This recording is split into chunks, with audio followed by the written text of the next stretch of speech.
Hello everyone, welcome back to Mamta Nepal tutorial. And guys, इस video के अंदर हम चैप्टर नंबर 5 करेंगे। ठीक है, चैप्टर नंबर 5 जिसका नाम क्या है, एसिड्स, बेसिस एंड सॉल्ट। ये कौन सा है, क्लास 7th का चैप्टर 5 है। ठीक है, तो अब अगर हमारे पास कोई भी चीज़ मिलती है, यानी हमारे पास क्या है, एक हमारे पास कोई भी एक चीज़ है जिसको आपको बताना है कि ये चीज़ का नेचर कैसा है, एसिडिक हो सकता है, बेसिक हो सकता है, या फिर कौन सा क्या चीज़ क्या है, नेचर क्या है, या फिर आपको ये बताना हो कि ये एसिड है या बेस है। तो पता लगाने का तरीका क्या होता है, देखो मेन तरीका होता है आप टेस्ट करके देख सकते हो। एक तो ये तरीका है, यानी अगर आप टेस्ट कर रहे हो और वो टेस्ट करने के बाद वो चीज़ थोड़ी सी खट्टी फील हो रही है, थोड़ा सा ऐसा खट्टापन सा आ रहा है, तो इसका मतलब क्या होता है, वो एसिड है। ठीक है, यानी इसका जो नेचर होगा वो कैसा होगा, एसिडिक नेचर होगा। तो नेचर हमेशा एसिडिक होता है और जो सब्सटेंस है वो क्या है, वो एसिड है। ठीक है, मतलब उसके अंदर कंटेन एसिड है, यानी वो सब्सटेंस मिल्क एसिड से मिलके बना हुआ है। दूसरी चीज़ क्या है, अगर वो खट्टा ना फील होके और कैसा हो सकता है, बिटर हो सकता है, यानी थोड़ा सा आपको कड़वा फील होगा। तो अगर आपको कड़वा टेस्ट आ रहा है तो इसका मतलब क्या है, ये बेस है। ठीक है, यानी नेचर कैसा हो गया, बेसिक नेचर हो गया उस सब्सटेंस का। तो अब ये देखो, क्या हम हर एक चीज़ को, यानी आपको कोई भी चीज़ प्रोवाइड की जाए तो क्या आप उसको हर एक चीज़ को टेस्ट कर सकते हो, बिल्कुल नहीं कर सकते। हम बहुत लिमिटेड चीज़ होगी, हमें पता है कि ये खाने की है तो ही हम टेस्ट कर सकते हैं। तो ऐसा कौन सी चीज़ है जिसको हमें टेस्ट ना करना पड़े और हमारा काम चल जाए, इसके लिए हमने क्या बनाया, इंडिकेटर्स बनाए। इंडिकेटर्स क्या होते हैं, अब इंडिकेटर्स होते हैं, यानी ये एक ऐसी चीज़ है जो कि अपनी जो कलर होगा उसको चेंज कर देगी। ठीक है, change their colour when added to a solution. जब भी किसी सॉल्यूशन के अंदर अगर आप इसको ऐड करते हो तो उस सॉल्यूशन के साथ ये क्या करेगी, अपना रंग बदलेगी, थोड़ा बहुत रंग बदलेगी। तो वो रंग बदलने की वजह से हम बता सकते हैं कि ये एसिड है, यानी जो सब्सटेंस है वो एसिड है या बेस है, उसके कलर से पता चल जाएगा आपको। जैसे कि हमारे पास एग्जाम्पल क्या है, स्टार्टिंग में तो ऐसा नहीं था कि डायरेक्टली हमारे पास जो आर्टिफिशियल एसिड थे वो बन गए या बेस बन गए, नहीं। पहले तो हमारे पास नेचुरल एसिडिक थे, नेचुरल इंडिकेटर्स भी हुआ करते थे।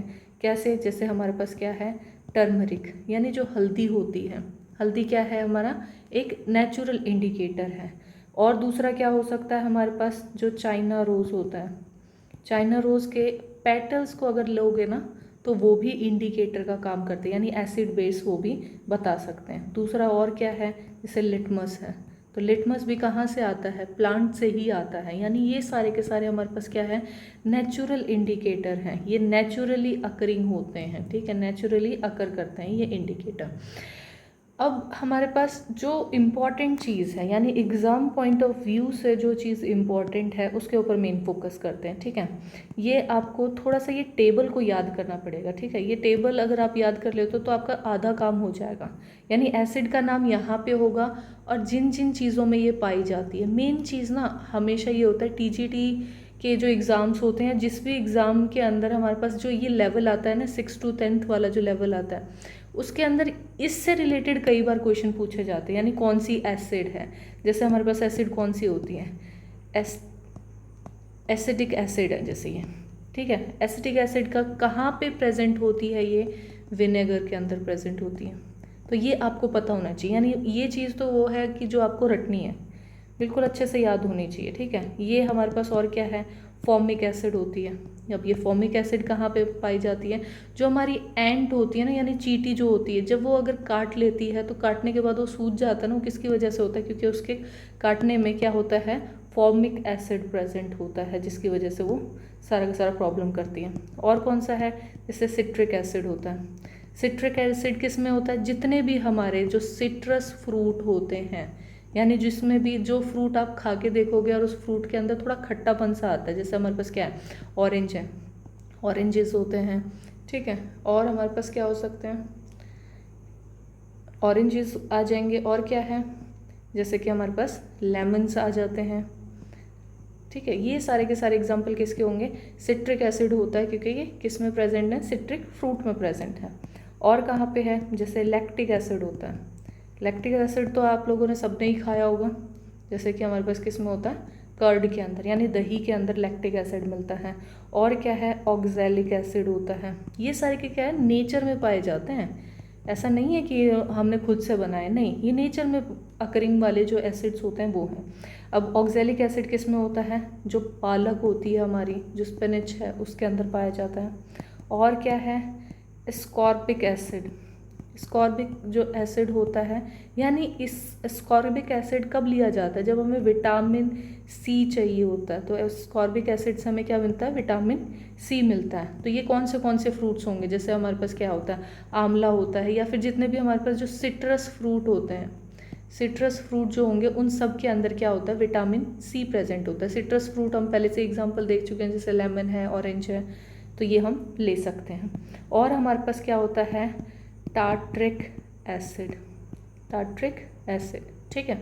ये वाली एसिड कहाँ पे प्रेजेंट होती है, ये टर्मरिक के अंदर प्रेजेंट होती है, या फिर हम क्या कह सकते हैं, ग्रेप्स के अंदर प्रेजेंट होती है। और हमारे जो अनराइप्ड मैंगो होते हैं ना, यानी हमारे पास जो कच्चे वाले आम होते हैं, उनके अंदर ये पाया जाता है। तो ये हमारे पास ऐसी चीज़ें हैं जो हम कंज्यूम करते हैं अपनी डेली लाइफ के अंदर, कुछ एसिड है जो हम खाते हैं। तो ये नेचुरली अकरिंग जो होती हैं एसिड, वो हैं। कहाँ कहाँ पे किस किस चीज़ में मिलती हैं ये आपको याद रखना है, ठीक है।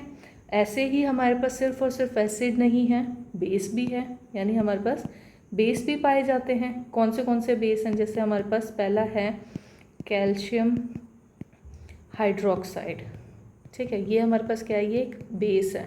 किस में पाया जाता है, जो हमारा लाइम वाटर होता है उसके अंदर हमारे पास कैल्शियम हाइड्रोक्साइड बेस पाया जाता है। और हमारे पास क्या है, जैसे हमारे पास अमोनियम हाइड्रो ऑक्साइड, ठीक है। अब ये अमोनियम हाइड्रो ऑक्साइड जो होता है वो कहाँ पे होता है, जब भी आप कभी देखा होगा आपने, जो विंडो क्लीन नहीं करते हैं, जो सॉल्यूशन होता है उसके अंदर पाया जाता है।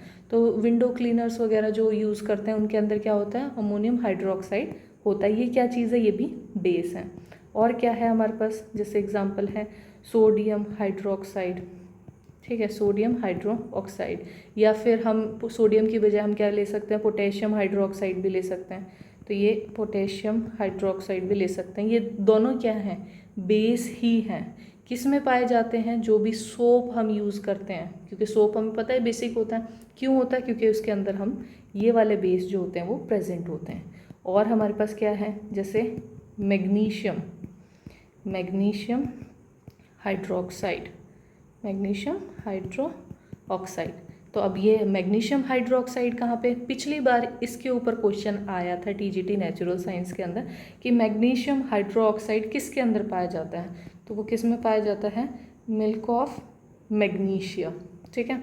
और उससे पहले भी एक बार पूछा गया है इससे रिलेटेड क्वेश्चन कि मिल्क ऑफ मैग्नीशिया किस चीज़ के लिए यूज़ किया जाता है, यानी हमारे पास इस टाइप का कुछ क्वेश्चन था जिसके अंदर हमें क्या है, एसिडिटी हो रही है, तो वो एसिडिटी को ख़त्म करने के लिए हमें क्या चीज़ लेनी चाहिए, तो वो क्या चीज़ थी, तो उसमें से एक ऑप्शन हमारे पास क्या था, मिल्क ऑफ मैग्नीशिया। क्यों, क्योंकि एसिड को न्यूट्रलाइज कौन कर सकता है, एक बेस कर सकता है, और ये बेस होता है, ठीक है।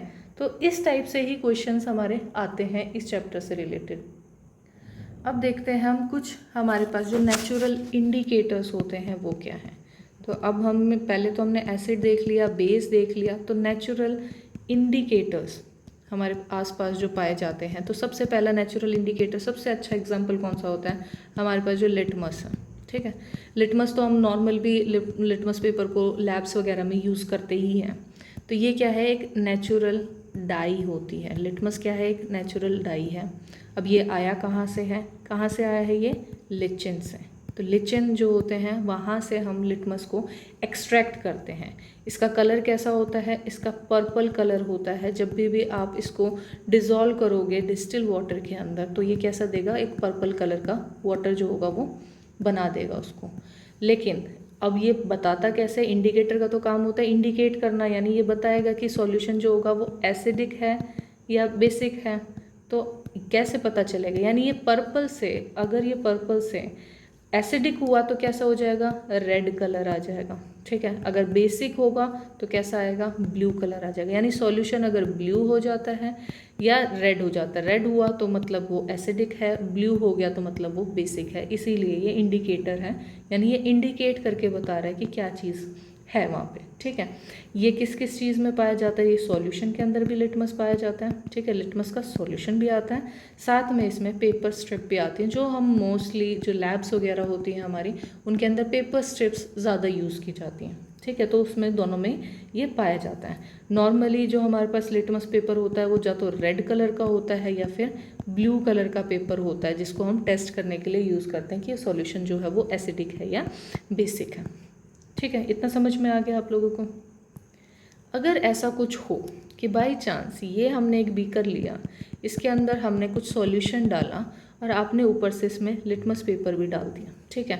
तो अभी हम लेते हैं, जैसे हमने क्या लिया, रेड लिटमस पेपर डाला, तो रेड लिटमस पेपर को ब्लू में कन्वर्ट हो जाना था। अगर ये बेसिक होता तो चेंज होता, तो इसके अंदर कोई चेंजमेंट नहीं आया। फिर आपने क्या लिया, एक ब्लू लिटमस पेपर लिया, उसको भी डाल के देखा, मे बी हमारा सॉल्यूशन एसिडिक हो, तो इसलिए वो रेड वाला चेंज नहीं हुआ। तो अब देखा तो ये भी चेंज नहीं हुआ। तो अगर ऐसा कोई चीज़ आती है, यानी ऐसा सॉल्यूशन जिस सॉल्यूशन के अंदर हमारे पास ना वो कोई एसिड वाले चीज़ दिखा रहा है, ना वो कोई बेसिक वाली कोई कलर शो कर रहा है, तो इस टाइप के सॉल्यूशन को हम क्या कहते हैं, न्यूट्रल सॉल्यूशन बोला जाता है, न्यूट्रल सॉल्यूशन, ठीक है। जो कि हमारे पास ना तो वो एसिडिक है, ठीक है, तो नीदर एसिडिक नॉर बेसिक। तो ऐसी चीज़ों को हम क्या कहते हैं, न्यूट्रल सॉल्यूशन है, यानी ना तो वो एसिड है ना वो बेसिक है। अब देखो नेचुरल इंडिकेटर एक तो हमारा लिटमस हो गया, और हमारे नेचुरल इंडिकेटर कैसे हो सकते हैं, जैसे हमारी टर्मरिक होती है, ठीक है, हल्दी होती है, हल्दी हमारा नेचुरल इंडिकेटर है।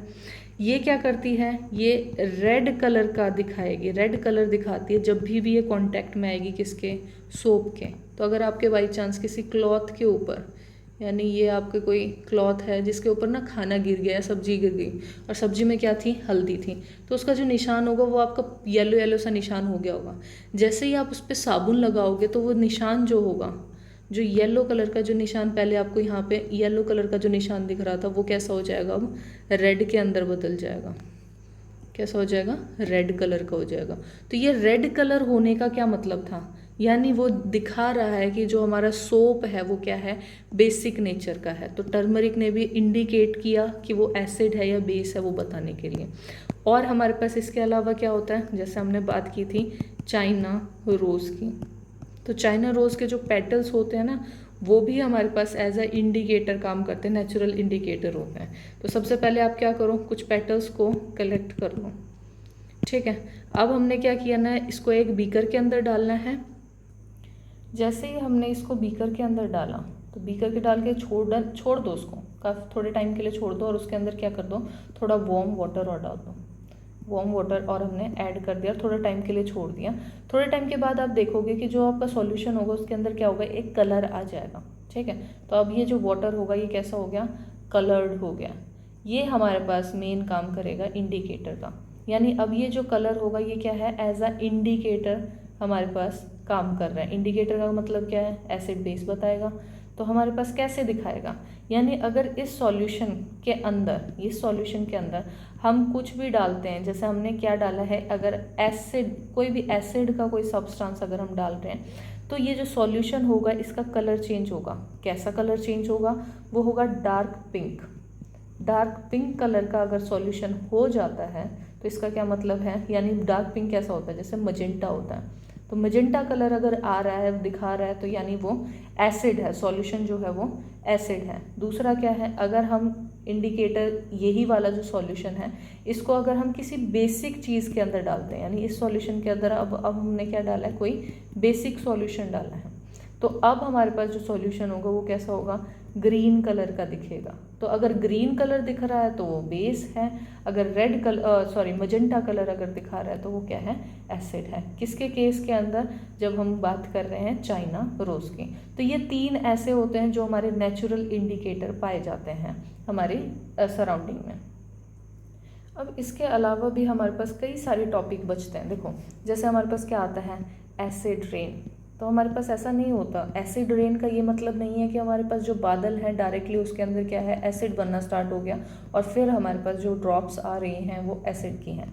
नहीं, एसिड रेन किसकी वजह से होता है, जब हमारे पास कभी भी जो रेन होगी, अगर रेन के अंदर एक्सेस अमाउंट में अगर एसिड आ रही है, एसिड उसके अंदर है, उस पानी के अंदर है, तो हम इसको क्या कह रहे हैं, एसिड रेन कह रहे हैं। किसकी वजह से हो रही है, क्योंकि हमारे जो सराउंडिंग है उसके अंदर पॉल्यूशन है, और पॉल्यूशन के अंदर क्या क्या चीज़ें हो सकती हैं, जैसे कार्बन डाइऑक्साइड, ठीक है, कार्बन डाइऑक्साइड हो सकती है, और क्या हो सकता है हमारे पास, सल्फर डाइऑक्साइड हो सकती है। तो ये सारी चीज़ क्या है, ये पॉल्यूटेंट ही तो हैं जो पॉल्यूशन के अंदर पाए जाते हैं। और क्या है, जैसे हमारे पास नाइट्रोजन डाइऑक्साइड, ये सारे के सारे हमारे प्रेजेंट रहते हैं। इन तीनों का तो मेजर रोल होता है हमारी एसिड रेन के अंदर।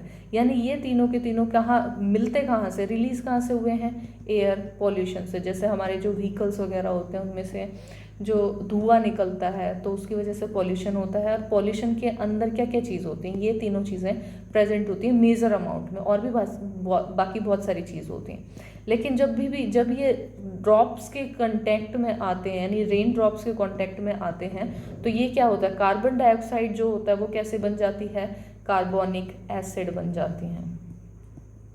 ठीक है, अगर हमारे पास सल्फर डाइऑक्साइड अगर वो ज़्यादा अमाउंट में है तो ये क्या बन जाएगा, सल्फ्यूरिक एसिड बन जाता है। ठीक है, अगर हमारे पास नाइट्रोजन डाइऑक्साइड ज़्यादा है, पॉल्यूशन में जो एरिया है वहाँ पे ज़्यादा है वो, तो ये क्या बन जाएगा, नाइट्रिक एसिड बन जाएगा। तो हमारे जो रेन होते हैं उनके अंदर ये एसिड प्रेजेंट होने की वजह से जो हमारी रेन होती है वो क्या हो जाती है, एसिडिक हो जाती है। ठीक है, तो ये पॉल्यूटेंट की वजह से ही होता है मेनली, जो पॉल्यूशन अगर जहाँ पे ज़्यादा होगा वहाँ पे ज़्यादा एसिड रेन होती है।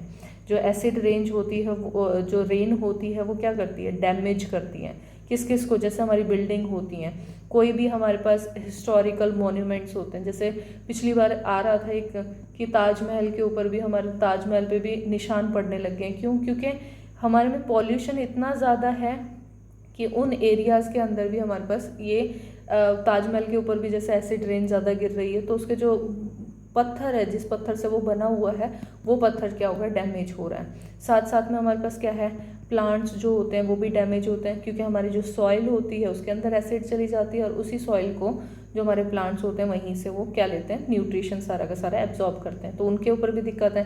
साथ में उनके पत्तियों पे जो एसिड गिरती है उससे जो डैमेज होता है वो भी प्रॉब्लम है। एनिमल्स का है वो भी प्रॉब्लम है, यानी स्किन प्रॉब्लम्स हो रही हैं, बाकी चीज़ें हो रही हैं। तो एसिड रेन का काफ़ी हद तक हर जगह पे डैमेज काफ़ी अच्छा वाला डैमेज होता है, बहुत तगड़े वाला डैमेज होता है। अब इन सब के बाद हमारे पास क्या चीज़ आती है, न्यूट्रलाइजेशन। यानी हमारे पास जो एसिड है और बेस है, अगर दोनों के दोनों को अगर हम कंबाइन कर दें तो क्या चीज़ हो, तो वो होगा हमारे पास न्यूट्रलाइजेशन। ठीक है, इसे समझने के लिए सबसे पहले क्या है, एक एक्सपेरिमेंट किया गया। एक हमने बीकर लिया, उस बीकर के अंदर हमने क्या लिया, डाइल्यूट HCl। ठीक है, HCl को डाइल्यूट फॉर्म के अंदर ले रखा है, और हमने एक इंडिकेटर लिया। ठीक है, हमने कोई ऐसा नहीं था, लिटमस पेपर वगैरह नहीं लिए हैं, इसके अंदर हमने लिया फेनोक्सिलिन।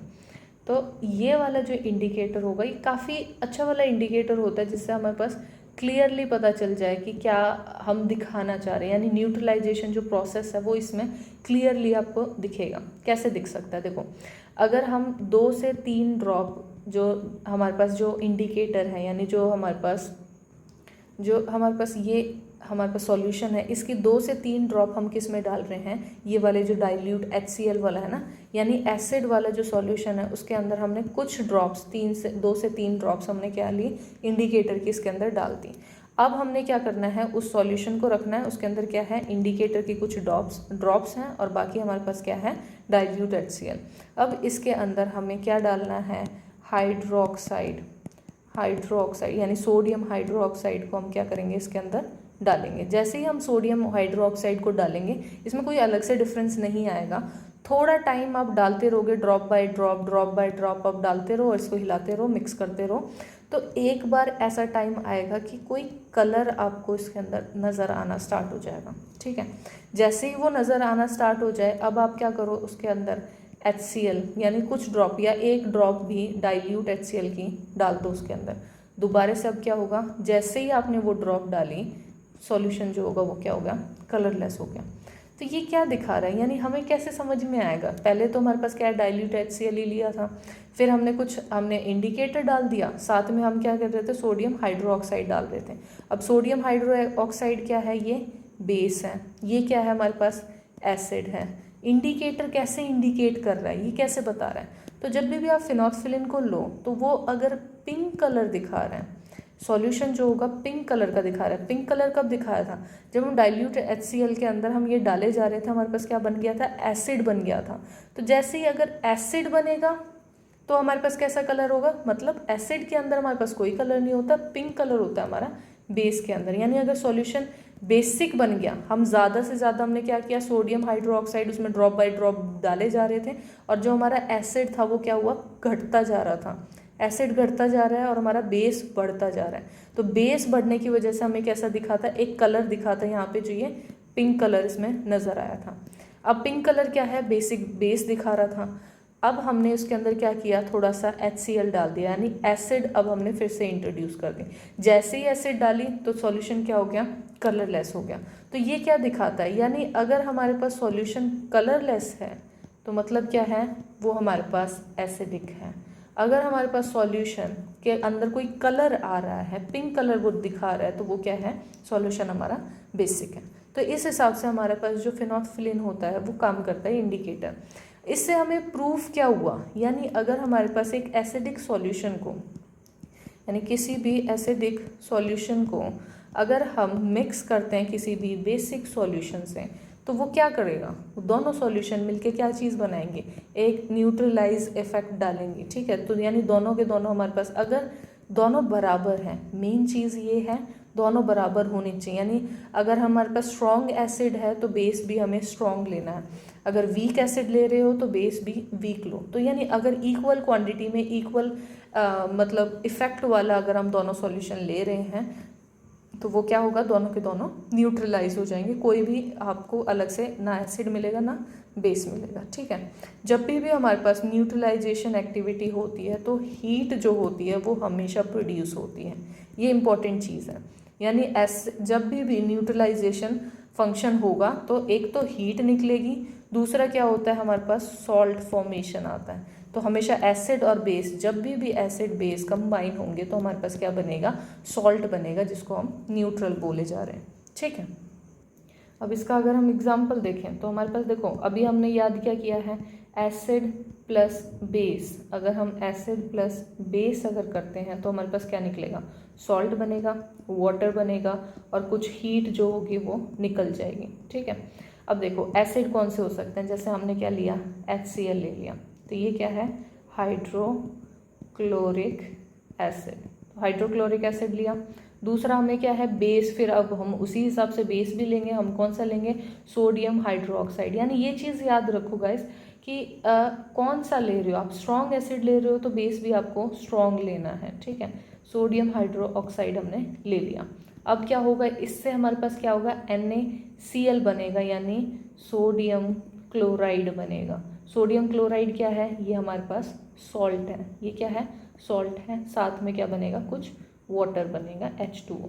यानी जो सोडियम होगा वो किसके साथ लग रहा है, क्लोरीन के साथ, और ये क्या हो जाएगा, H2 और O, यानी ये वाटर बन जाएगा, और साथ में कुछ हीट जो होगी वो निकल जाएगी, हीट बाहर निकल गई।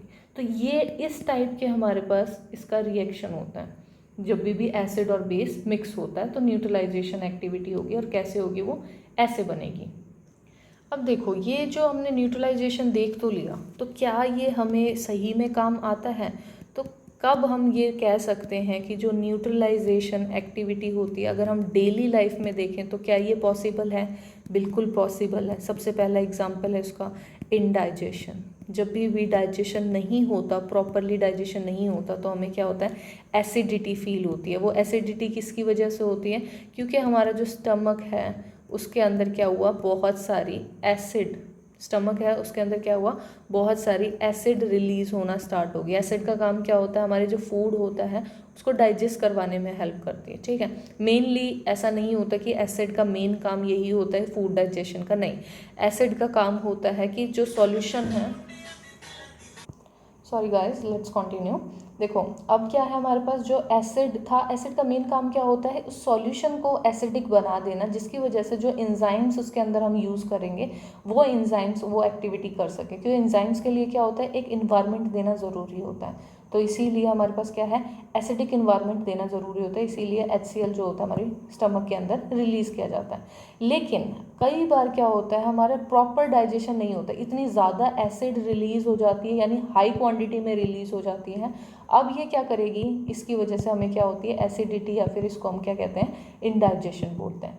अब इससे राहत पाने के लिए हम क्या कर सकते हैं, हम ले सकते हैं एंटासिड। कोई भी एंटासिड अगर हम ले लेते हैं तो हमें फ़ायदा मिल जाएगा। मेन इम्पॉर्टेंट चीज़ होती है जैसे मिल्क ऑफ मैग्नीशिया, अगर हम ये ले लेते हैं तो ये भी एसिडिटी के लिए बेस्ट ऑप्शन है। कौन सा होता है, मिल्क ऑफ मैग्नीशिया।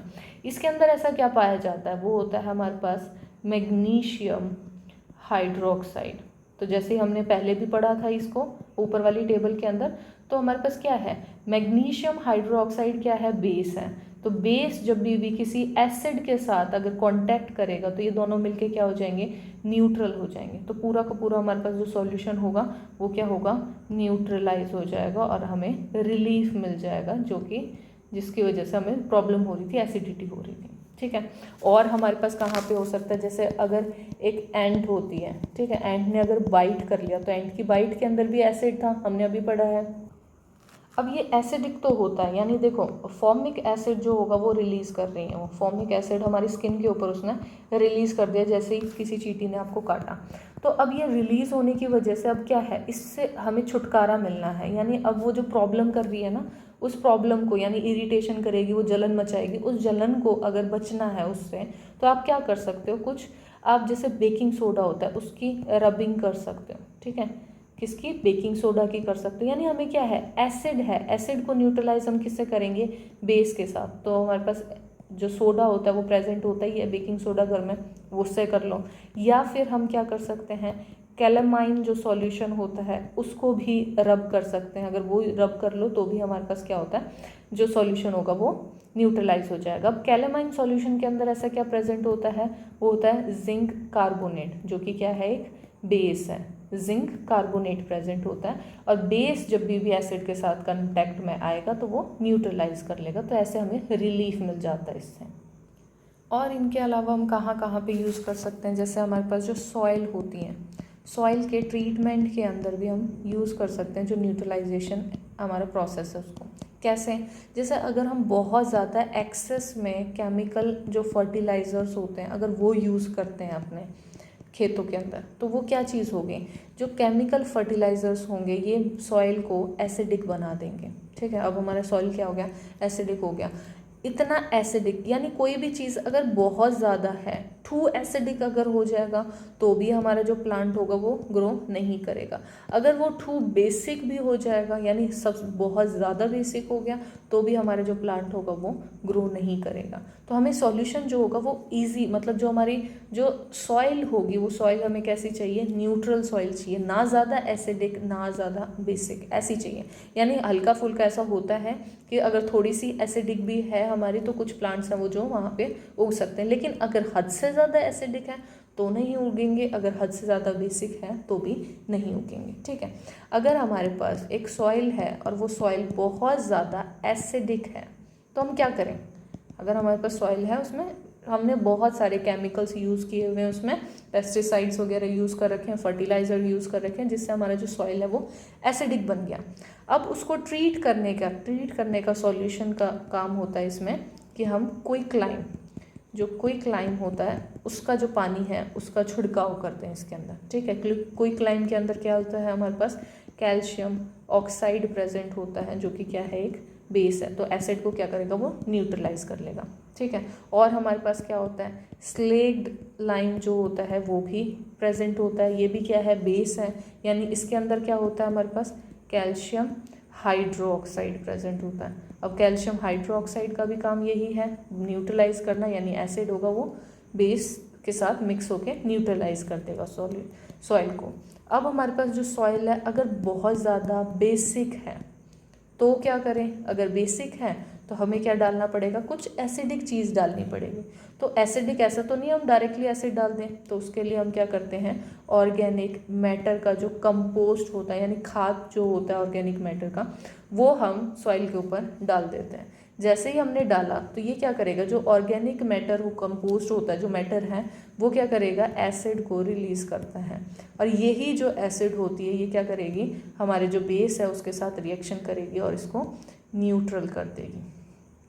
ठीक है, तो ये हमारे पास क्या है, न्यूट्रलाइजेशन प्रोसेस होते हैं जो नॉर्मली देखने को मिलते हैं। और कहाँ पे देख सकते हैं हमारे पास, जैसे हमारे पास जो फैक्ट्री वेस्ट होते हैं, फैक्ट्री वेस्ट जैसे हमारी जो फैक्ट्री होती है उसके अंदर जो भी वेस्ट चीज़ें पड़ी हैं, तो अगर बाई चांस यानी वो वाले में अगर हमारे पास क्या है, एसिड प्रेजेंट हो, वेस्ट के अंदर तो कुछ भी आ सकता है, चाहे एसिडिक हो या बेसिक हो, इन्होंने क्या करना होता है, जो फैक्ट्री होती है वो लगा रखी होती है अपने कहाँ पे, नदी के किनारे, और फिर सारा का सारा जो चीज़ होती है वो किस में, नदी में डाल दी जाती है। तो ये जो डालना होता है यहाँ से, यानी फैक्ट्री में से जो चीज़ें हैं वो निकल के हमारे पास किस में, इसमें चली गई, इसकी वजह से क्या होगी, इसके अंदर क्या है, हमारे पास फिश वगैरह प्रेजेंट होंगी, कुछ और भी चीज़ें होंगी, वो सारी की सारी क्या होंगी, मर जाएंगी अगर हमारे पास सॉल्यूशन जो होगा वो एसिडिक हो गया। तो अगर हमारे पास जो ये वाला एरिया यहाँ पे अगर एसिड हो गया तो इस एरिया के जितनी भी मछलियाँ होंगी वो तो मर जाएंगी। और ये जो पानी होता है ये क्या होता है, फ्लोइंग पानी होता है, ऐसा तो नहीं है ये रुका रहेगा, फ्लो करता रहेगा, यानी आगे के जितने भी एरिया होगा इस सब के अंदर ये फ्लो करता हुआ चला जाएगा। तो जहाँ पे भी अगर इरिगेशन के लिए भी ये पानी यूज़ कर रहे हो तो हमारी जो सॉइल होगी वो भी एसिडिक हो जाएगी, जिससे हमारे जो प्लांट्स होंगे वो भी नहीं उग पाएंगे। तो ये तो बहुत बड़ा प्रॉब्लम हो जाता है। डायरेक्टली ऐसे ही ये होता है कि डिस्चार्ज करने की बजाय फैक्ट्री के जो वेस्ट होता है उसको पहले न्यूट्रलाइज किया जाता है, पहले न्यूट्रलाइज करेंगे और वो करने के बाद उसको, मतलब न्यूट्रलाइज कैसे किया है, कोई भी वेस्ट डाला और फिर आप उसको डिस्चार्ज कर सकते हो किसी भी वाटर बॉडी के अंदर, जिससे बाकी चीज़ों को कोई प्रॉब्लम ना हो। तो गाइज आई होप आपको ये पूरा चैप्टर समझ में आया होगा। इस चैप्टर में बस इतना ही है। अगर आपको कोई भी डाउट है, कोई चीज़ नहीं समझ में आई तो प्लीज़ कमेंट बॉक्स में लिखें। And thank you guys for watching this video.